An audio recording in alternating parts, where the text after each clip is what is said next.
ያንን እርሶትን ሙተዋል ብሎ የለቀቀውን ሰው ምን አሉት? እንደው ምን አድርጌክ ነው ያልኩት። በውስጥ መስመር ጽፍለት ለመናገርም ደግሜ እሱ ያለኝን ነገር ደግሜ ለመናገር ሁሉ አልፈልግም። እጅግ በጣም የሚቀፍ ስድብ ነው።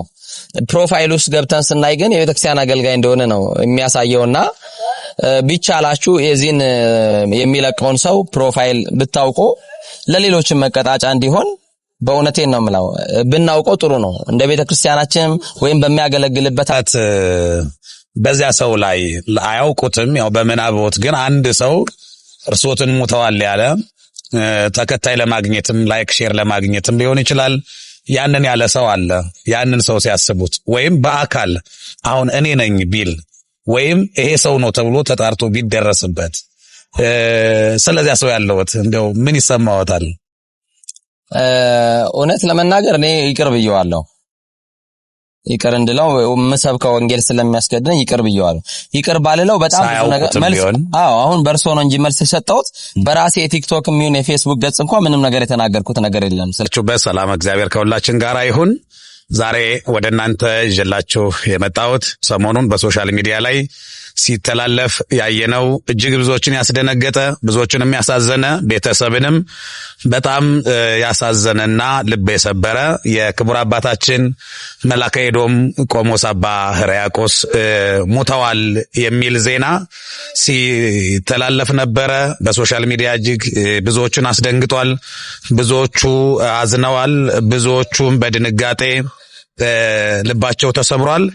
ክቡር አባታችን ዛሬ ደግሞ እውነቱን እንዲነግሩን በመካከላችን በዚህ ተገኝተዋል። እስኪ ከሳቸው እንሰማለን። ክቡር አባታችን አክብረው ስለተገኙ እናመሰግናለን። በሶሻል ሚዲያ ስለ እርሶት ጥቁር አንበሳ ገብተው ሕክምናቸውን ሲከታተሉ ቆይተው ከዚህ ዓለም ድካም አርፈዋል ሞተዋል ተብሎ ሚዲያ ላይ ተለቆ ነበረ። በዚህ ጉዳይ ላይ ያለውን ነገር እስኪ እንገሩን።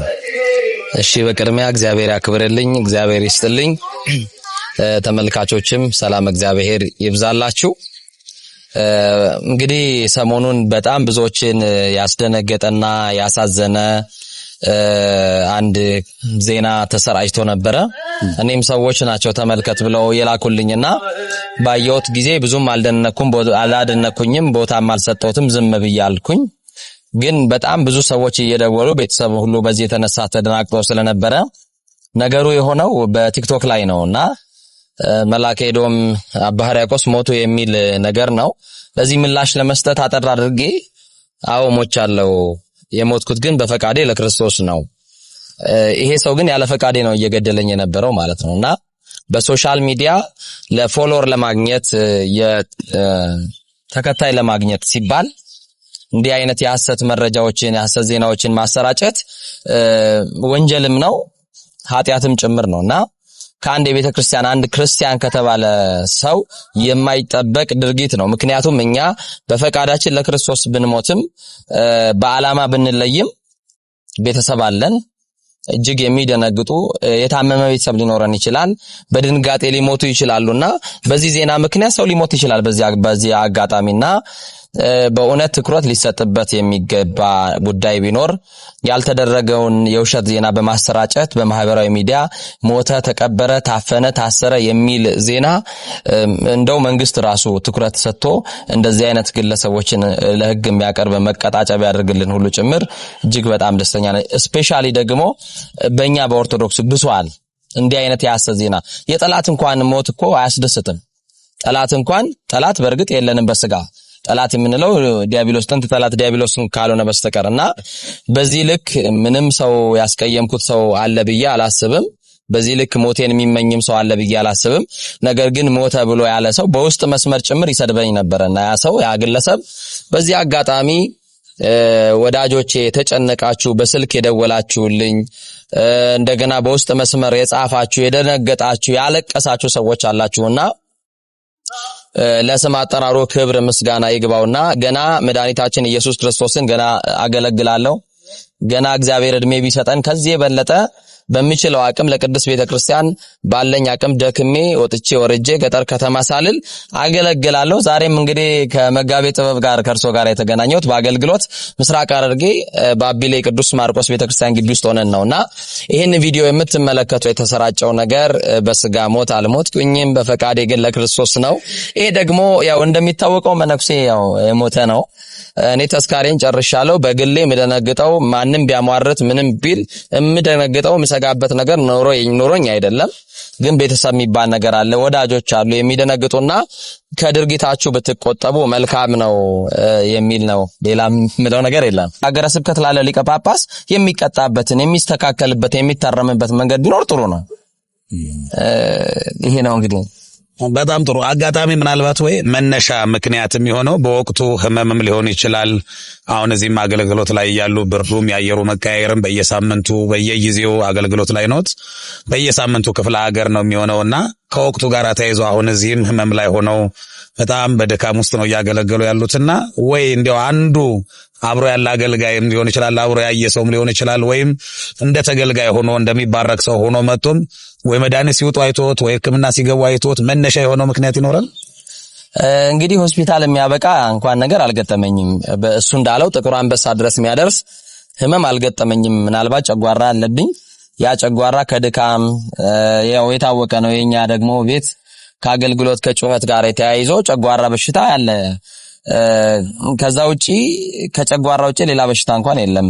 የታመምኩበት ሲሪየስ የሆነ ኬዝ እኔ ጋራ የለም። እግዚአብሔር በሚያውቀው ሆስፒታል ያደረሰኝም ነገር አይደለም። ያው ለምግብ መፈጨት ያው ቅድሚያ ወስዶ መድኃኒት ሊኖር ይችላል እንጂ ከዛ ውጪ ምንም ነገር የታመምኩበት ነገር የለም። መጋቢ በጣም ጥሩ እናመሰግናለን አባ። ምናልባት በዚያ ሰው ላይ አያውቁትም፣ ያው በመናቦት ግን አንድ ሰው እርሶትን ሙተዋል ያለ ተከታይ ለማግኘትም ላይክ ሼር ለማግኘትም ሊሆን ይችላል ያንን ያለ ሰው አለ። ያንን ሰው ሲያስቡት ወይም በአካል አሁን እኔ ነኝ ቢል ወይም ይሄ ሰው ነው ተብሎ ተጣርቶ ቢደረስበት ስለዚያ ሰው ያለውት እንደው ምን ይሰማዎታል? በዚያ ሰው ላይ አያውቁትም፣ ያው በመናቦት ግን አንድ ሰው እርሶትን ሙተዋል ያለ ተከታይ ለማግኘትም ላይክ ሼር ለማግኘትም ሊሆን ይችላል ያንን ያለ ሰው አለ።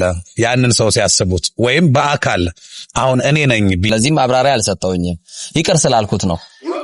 በጣም እናመሰግናለን። ይቅርታ ምናልባት ከዚህ ጋር ተያይዞ በእርሶት ላይ ብቻ አይደለም ብፁዓን አባቶቻችንንም ሌሎች መምህራንንም ሌሎች ሰዎችንም ታዋቂ ሰዎችን ሰው ይከተላቸዋል፣ በእነሱ ጉዳይ ላይ ይደነግጣል ብለው የሚያስቡ ሰዎች የብዙ ሰው የልብ ትርታ የብዙ ሰው ሐሳብ ውስጥ ያሉ የብዙ ሰው አይን ውስጥ ያሉ ሰዎችን እየመረጡ ነው እንደዛ የሚያደርጉትና ወደፊትስ እንደው እንደዚህ ለሚያደርጉ ሰዎች ምን መልእክት ያስተላልፋሉ?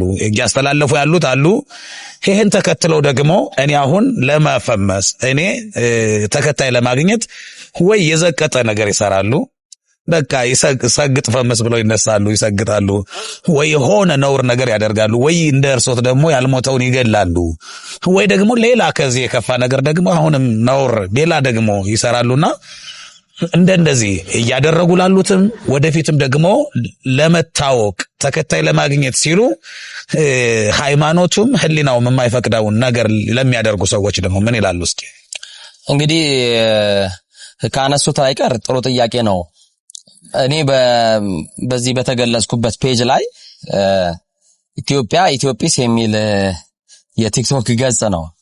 እንግዲህ ወደ ውስጥ ስንገባ ሊቃነ ጳጳሳት ታሰሩ፣ ታፈኑ፣ ታገቱ እያለ ሰርቷል። የኔ አዲስ አይደለም፣ ብዙ የሚያስደንቅ አይደለም።